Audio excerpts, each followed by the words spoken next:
Hello guys, 11×2=22, 3×11 সুজির pizza very very nice. তো বন্ধুরা, এইভাবে নামটা তো মুখস্থ করা গেল, আর এবার সুজি পিৎজাটা খাওয়া দাওয়ার পালা। একটা মিক্সিং বলে 1.5 বাটি সুজি নিয়ে নিয়েছি, 1 বাটি টক দই অল্প পরিমাণ লবণ দিয়ে খুব ভালো করে মিশিয়ে নিলাম।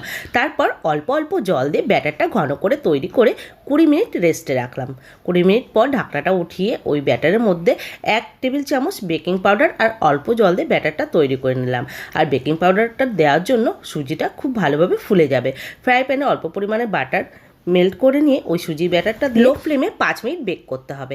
তারপর ওই থালার ওপর উল্টে নিয়ে আবারও ফ্রাই প্যানে অল্প পরিমাণ বাটার দিয়ে ওই রুটিটা বসিয়ে দিয়ে ওপর থেকে পিৎজা সস আর টমেটো সস মাখিয়ে এবার ওপর থেকে সবুজ ক্যাপসিকাম, লাল ক্যাপসিকাম আর পেঁয়াজ দিয়ে দিলাম, আর দিয়ে দিয়েছি অল্প পরিমাণে চিলি ফ্লেক্স আর চিজ দিয়ে পিৎজাটা তৈরি করে নিলাম। ব্যাস, তৈরি হয়ে গেল সুজির দারুণ টেস্টি পিৎজা। ও খেতে না ভেরি ভেরি নাইস হয়েছিল।